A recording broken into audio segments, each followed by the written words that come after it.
noches a todos los presentes en esta sesión sexta del Diplomado Delitos contra la Administración Pública, que culmina en esta sesión de hoy. Vamos a completar respecto al delito en el que nos quedamos en la sesión anterior y continuaremos hoy con buenas noches, con los temas que corresponden en la fecha. Voy en este momento a compartir una diapositiva. Vamos a trabajar ahora sobre el delito de nombramiento y aceptación ilegal de cargo. Acá está. Nombramiento o aceptación ilegal de cargo, ¿no? Esta es una situación que se ha dado en los últimos tiempos en el Estado, donde funcionarios designan, nombran a personas que no tienen los requisitos legales para acceder, buenas noches, para acceder a la función pública, ¿no? Igualmente, esto de la aceptación corresponde a aquella persona que no teniendo y a sabiendas, son delitos, ambos son delitos dolosos, a sabiendas que no cumplen los requisitos de ley, sin embargo, acepta su designación o su nombramiento. En esta situación vemos que se afecta pues la idoneidad de respecto a la calidad de funcionarios y servidores públicos que se requiere para hacer una buena gestión. Justamente cuando a veces nos encontramos con personas que no han sido formadas en gestión pública, ahí se dan los inconvenientes y el Estado tiene que establecer requisitos mínimos, ¿no?, para poder garantizar esa idoneidad.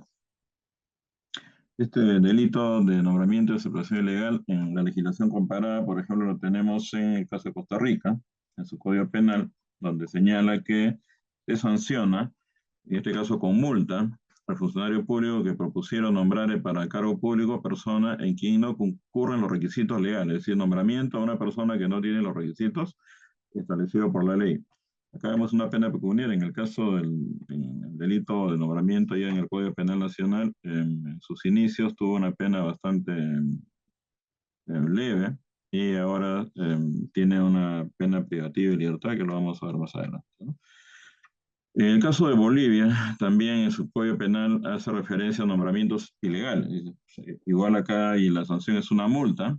Dice el funcionario público que propusiera en terna o nombrare para un cargo público a una persona que no reúne las condiciones legales para su desempeño. Vemos que la lógica en el derecho comparado es la designación o nombramiento de una persona que no tiene los requisitos para acceder al sector público, ¿no? En el campo del derecho penal de Chile, en su artículo 220, su Código Penal dice el empleo público que a sabiendas, es decir, acá a sabiendas es el aspecto subjetivo del dolo.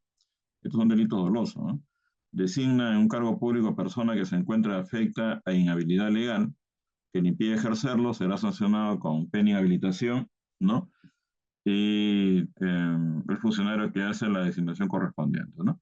En este caso hace referencia que la persona que acepta el cargo estaría en curso en lo que sería una usurpación de atribución. Generalmente hay tipos legales donde está no solamente quien designa, sino el designado, o el nombrado, o el que acepta el nombramiento. Para ambos hay penalidad, como en el caso peruano, que vamos a ver. En el caso de Argentina, también dice, será reprimido con multa, inhabilitación, ¿no? El funcionario público que propusieron nombrarle para cargo público a persona que no concurre en los requisitos legales. Igualmente, en el caso argentino, se aplica la misma pena al que acepta el cargo. Esto se ha visto también en la legislación nacional. Se penaba tanto al que designa ilegalmente y al que acepta ilegalmente el cargo. Ambos siempre tienen la misma penalidad, que es la lógica que se ha seguido respecto a la sanción en la legislación comparada. Igualmente tenemos en Guatemala, en su artículo 432, dice el funcionario, empleado público que a sabiendas, ahí está el aspecto del dolo, propusieron nombrar para cargo de empleo público a personas que no tienen los requisitos de ley. Ven ustedes que el elemento típico es que se designa a una persona que no concurre con los requisitos de ley y el funcionario lo hace a sabiendas, es decir, lo hace con dolo. En este caso, como ustedes verán en la legislación que hemos podido ver, básicamente acá no hay pena privativa de libertad, la sanción es de multa, ¿no? Es decir, pena pecuniaria. En el caso de España, su Código Penal, el 405, dice la autoridad o funcionario público que en el ejercicio de su competencia y a sabiendas, es decir, con conocimiento de la ilegalidad, ¿no? Con dolo, propusiere, nombrare o diere posesión para el ejercicio de un determinado cargo público a cualquier persona sin que concurran los requisitos que exige la ley. En este caso, la sanción igualmente es pena de multa y suspensión de empleo o cargo público por tiempo de 6 meses a 2 años, es decir, la pena de inhabilitación, multa y pena de inhabilitación. Como ustedes verán en la penalidad, han seguido más o menos la misma tendencia, ¿no? Ahora, en el caso peruano, tenemos que tanto el nombramiento, designación y contratación en carretura, el artículo 381 señala lo siguiente, dice, el funcionario público, es decir, el que tiene poder de decisión, que nombra, designa, contrata o encarga a persona en quien no concurren los requisitos legales para un cargo público, ¿no? La sanción va no menor de 2 ni mayor de 4 años. Entonces, aquí en el caso peruano, el legislador se ha decantado por pena privativa de libertad. Anteriormente básicamente era una pena de multa, es decir, en la misma lógica que ha seguido la legislación comparada, solamente aquí en Perú se ha hecho esta penalidad con privación de la libertad, incluida la pena pecuniaria, que en este caso es 600, 120 días multa. Quizás pues, hemos tenido los acontecimientos en el Estado porque vamos a hacer unas estadísticas también de Contraloría de cómo se incurre en este tipo de contrataciones ilegales. Por otro lado, anteriormente, antes de la modificatoria, solamente el tipo penal hablaba de nombramiento. Entonces, había una discusión respecto al elemento de la tipicidad, si el nombramiento, si una persona que se le designaba como cargo de confianza, ¿no? Los cargos de confianza ustedes saben que son temporales y depende del funcionario que designe a esta persona, si la designación podía entenderse también como un nombramiento, ¿no? El nombramiento tiene que ver pues, con el acceso por concurso al sector público, ¿no? Y los otros tienen que ver con, por ejemplo, designaciones, contrataciones en carretera, con situaciones de temporalidad, ¿no? En caso de nombramientos, estamos frente a funcionarios o servidores que ya son de carrera. En el caso de designaciones, estas pueden concluir. En el caso de contratación, también pueden concluir en un determinado tiempo, solo que ganen su derecho como, por el paso del tiempo, como es la lógica que se da lamentablemente en el sector público, donde por el tiempo hay normas que permiten ya el reconocimiento de su relación laboral y se quedan pues en el Estado, ¿no? Hablo por el Poder Judicial, donde se requiere con 5 años, ya adquieren una permanencia y una estabilidad en el puesto público, ¿no? De pronto de personas que no entraron por concurso, ¿no? Que es lo ideal para poder controlar y hacer el filtro para que personas idóneas ocupen pues cargos o puestos en el sector público. Y también el tema de la encargatura, que básicamente eran una suerte de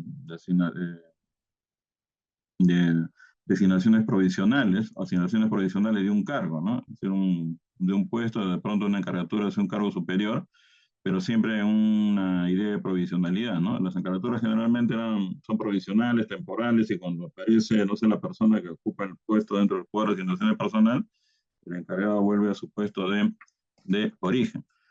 Entonces, el 381 ha ampliado, ¿no? El elemento típico de quién sería o cuál es el acto por el cual a una persona se le permite acceder al sector público. En este caso, sin cumplir los requisitos legales para ese caso.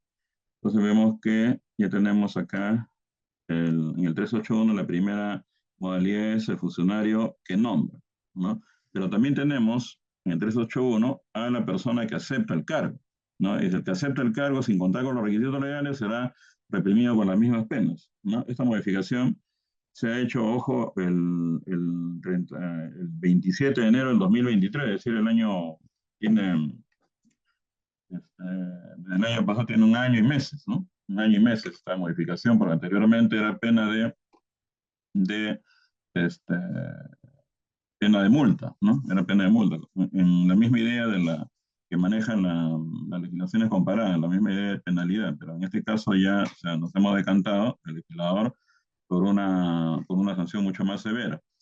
Trato de explicar un poco, depende del contexto, de lo que ha ocurrido en estos tiempos en el sector público, y creo que lo más visible fue la llegada al gobierno del señor Pedro Castillo, que como ustedes saben está en estos momentos procesado por un intento de golpe de Estado. Y era casi a diario veíamos una designación de personas que definitivamente no reunían el perfil necesario para poder estar en el sector público, ¿no?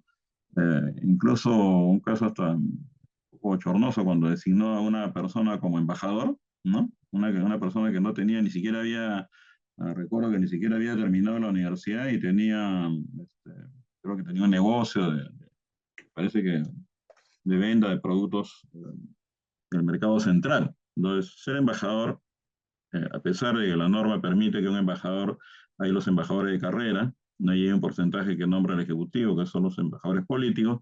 Sin embargo, los embajadores políticos, que es atribución del presidente de la República, tienen algún perfil mínimo, ¿no?, de conocimientos para poder acceder a ser embajador, un cargo tan importante de representación de la política exterior del Perú, ¿no? Y en este caso, esta persona que había sido designada no contó con la aceptación del Estado, pero ustedes saben que los estados, cuando designan a un diploma, a un embajador, es el estado donde va a ejercer la actividad como embajador, son los que tienen que aprobar si es que aceptan o no al embajador y después le entregan las credenciales, que es la formalidad, y es reconocido en el país donde va a laborar como representante de la política exterior del Estado. Entonces, en este caso, recuerdo que esa persona que había sido designada fue rechazada por el Estado donde iba a ir como embajador, ¿no? Muy probable que habían estudiado todo el perfil de estas personas, sí, y bueno, y un sinnúmero de casos, ¿no?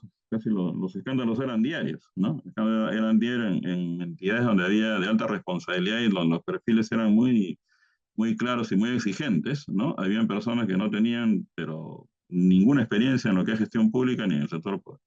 ¿Cómo está Juan? ¿No? He tenido la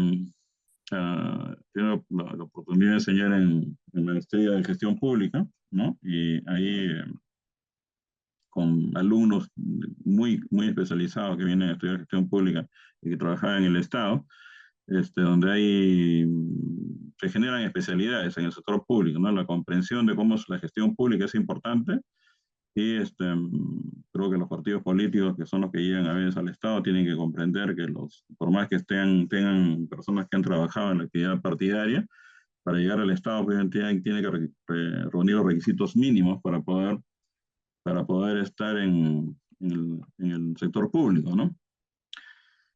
Mira, la designación de Torres como asesor de la PCM, probablemente no, el doctor Aníbal Torres, muchos de ustedes no sea del gusto, por todo lo que ha pasado, pero era una persona que sí tenía mínimamente el perfil, ¿no? Él ha sido decano de la Universidad de San Marcos, la Facultad de Derecho, había sido también miembro de una comisión rectoral que, bueno, intervino en la Universidad de San Marcos en su momento, funcionario en el Consejo Nacional de la Magistratura, decano, entonces es una persona que más o menos conoce lo que es gestión pública, ¿no? Entonces, no creo, si no me parece que reunía el perfil por lo menos, ¿no? No el tema político, que muchos tienen un problema con el tema político, pero desde el punto de vista del perfil, desde mi punto de vista creo que cumplía, ¿no? Además, como dice el escándalo, fue por el tema político, ¿no? Eh, a funcionarios de ese tipo no, ¿no? A pesar de todo el tema político, sino funcionarios que no reunían ningún tipo de condición, ¿no? Para poder estar en altos cargos en el sector público, ¿no?